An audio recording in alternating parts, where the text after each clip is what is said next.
day-to-day life. And it's taken me a long time to work it out.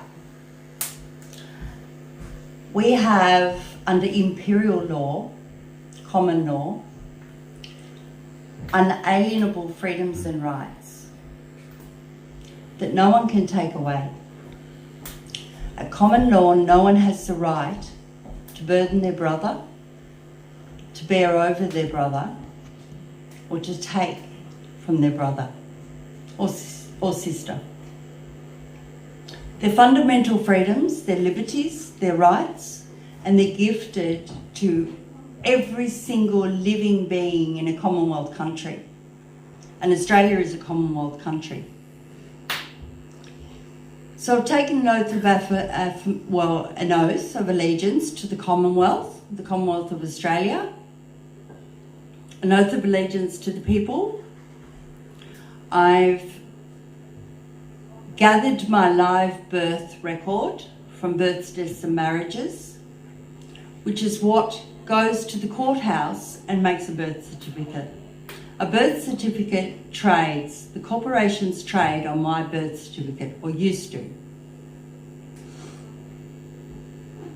My live birth document has been apostilled at DFAT.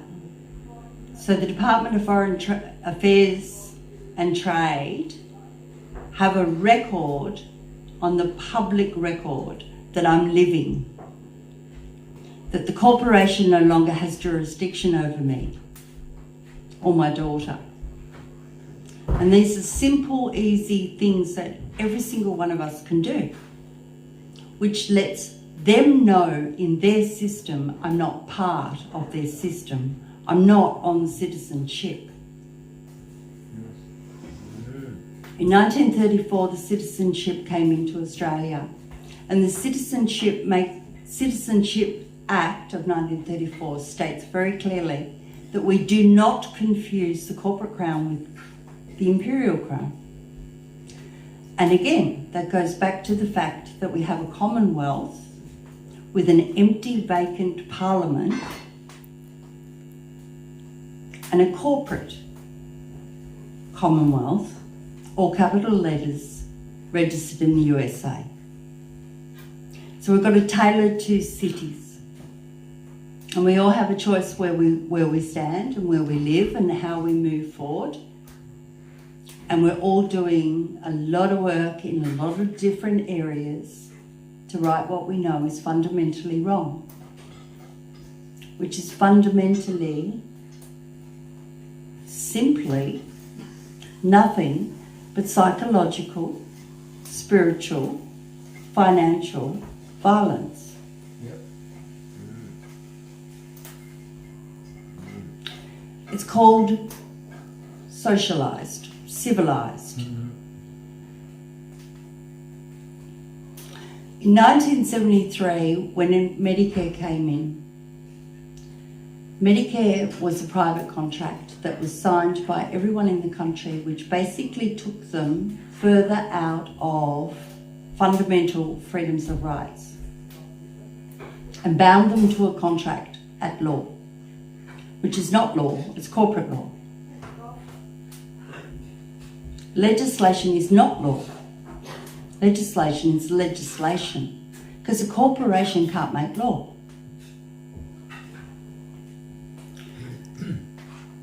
So the rise of what we've seen over the last few years has woken people up, and it's given us rise to see things very clearly. And I don't think there's anyone here that can't see what's going on is not moral, ethical, or right in any way, shape or form. So I've unincorporated my name. I've brought my name back, my birth certificate name. I bought an unincorporated structure with my birth certificate name from ASIC. An unincorporated structure is part of the Commonwealth, the original Commonwealth. So in their system, if they bought up my artificial public person name, it identifies that name, that mineral, that resource that I operate through my sentient being as being and owned by myself and part of the Commonwealth. And a corporation is bound to corporation law. Legislation, not law. A corporation does not have jurisdiction over the Commonwealth. So everything's been inverted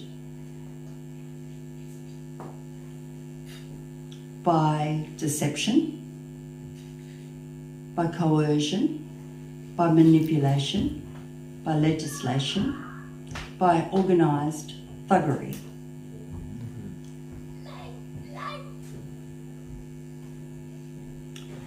As we were driving down, my daughter mentioned Anzac Day's coming. And Anzac Day, really for me, is our day. It's our Australia Day. So our Anzacs in the First World War, we paid our debt to the corporation. We were debt-free. And they didn't like that. So the rise of the citizenship and the infiltration into corporatisation of civilization started to wind its gears. And the gears wound, and then we got to 1973, and Medicare locked everyone into a private contract, into a chemicalised contract, which is tied in with, well, we don't need to mention names, but we all know the names. The Lima Agreement. That's right. So our dilemma is not so much a dilemma, it's do we have remedy? Mm-hmm. How do we right this? How do we right the wrongs? How do we save the earth that we stand on, the air that we breathe, the food that we eat, our children's future? How do we live in peaceful enjoyment day to day? How do we gather and build and share and be in peace, which is an unalienable right and a freedom? We've got an imperial law, a confirmation of liberties from 1100, and being a constitutional soil of Commonwealth that we are, all of those old imperial laws are applicable and apply and can be enforced. The corporation has taken some of those rights and liberties and repealed some of those early acts, but the point is they had no power to repeal the acts. Only the people can say what we want, and what the people want makes the law. So under imperial law, magistrates' courts don't exist, have been abolished. They have no effect over us as living men and women. That's just a starter. But the remedy has come to us in a way that all things divine and mystical come. So the person that I met, Keith Charles, who holds the accountable offices for the Commonwealth de jure, the original Commonwealth, that the corporate recognise and have acknowledged he holds. He's Postmaster General. He holds corporation sole offices for the Commonwealth of Australia. And what my job is in the state of Tasmania is to try and unlearn people and have people think and search and go within and find their truth. And they can decide if they want to join us or not. And what we intend to do its reseat or Parliament House and restore a commonwealth for the people, by the people, under the Constitution 1900, which is the highest law of this land.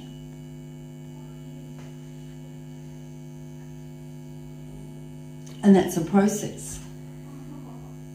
But we do it peacefully and lawfully. And we have tools, we have all the tools we need. We've got all the old imperial acts. We've got some international treaties I will stand under. We've got the Public Accountabilities Act 2013, which operates in their world, which anyone in the corporate world is bound by the corporate law.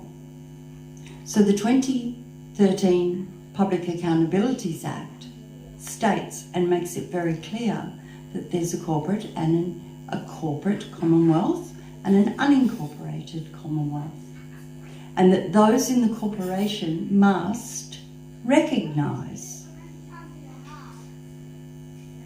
both. They're bound to recognise both. They're actually held to recognise both, which means they must leave us in peace. As a Commonwealth national and a Crown servant, we have, you could say, diplomatic immunity, but we have the protection of the Royal Navy and Royal Army, with all our rights and liberties intact. Because a corporation cannot make law. It's an act. Theatre. So, the first thing I did was pledge an oath of allegiance to the Commonwealth. Then I unincorporated my name and I bought my name back from ASIC. Got a copy of my live birth record, had it apostilled in DPAT. And that identifies very, very clearly where I stand. And an oath of allegiance is a binding document. It's a statement of fact. It's an affidavit. And it can't be rebutted. No man can compel another man against his oath. Natural law plays a part in everything, and so does divine timing. And we know we're in a spiritual war, and we know who's going to win. Yeah. We are. Yeah. Because at heart we know the truth. At heart we know what's right. At heart we know what's good. At heart we know that we're all intrusive, benevolent beings. That we're sentient beings. That we sense, feel, perceive, know. And that we can operate outside of a limited mind space.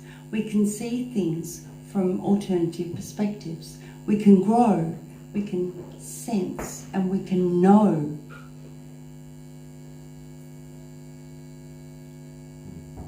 We know the truth. The truth is already there. We all know the truth. The truth of my being here, right now, in this moment. It's propaganda and lies that take generations and massive amounts of public funding to indoctrinate a mindset. A mindset is only one very small part of how a full operating sentient being functions in the world. Our intuitive senses, our gut brains, our knowing, our connection. These are the things that when you're bound up in the other side, you don't have access to. We can't be what we see. We've forgotten that we are the perceiver and witness to what we see. We are greater than what we have been taught to believe. And when we come into ourselves and into knowing space, we don't need to believe, we know. And fact and truth remain. So where do I stand? I stand on the side of truth. I stand on the liberties and freedoms which are everyone's. They're unalienable rights of living beings, of everything on this planet. Everything on this planet is alive, knows, breathes, remembers, has its own sense of being.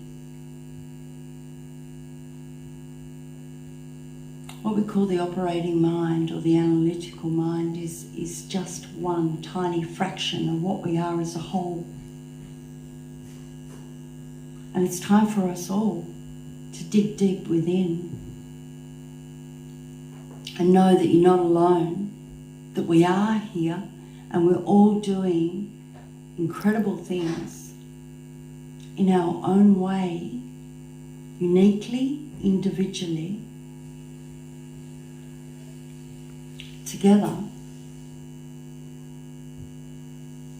And we can unite under one common constitution.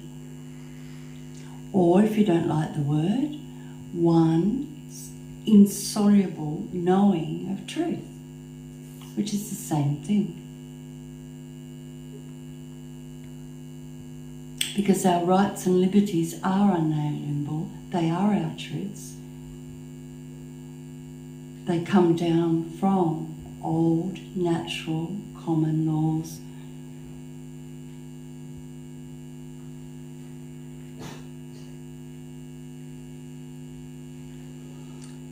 So, I don't know where to go from there.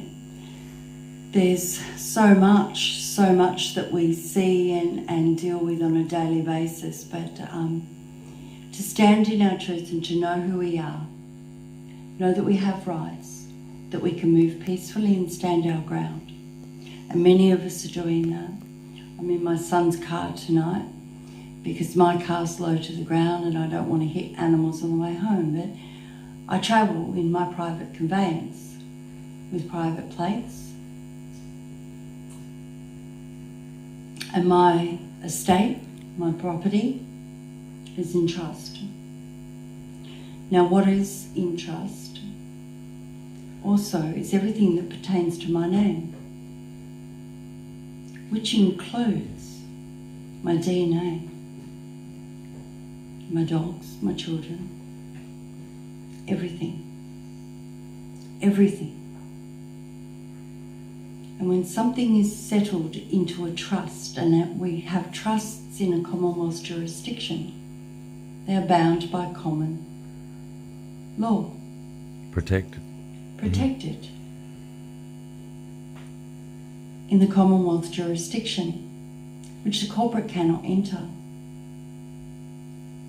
We've had several of us, Australia-wide, have been tested because there's a lot of useful idiots out there.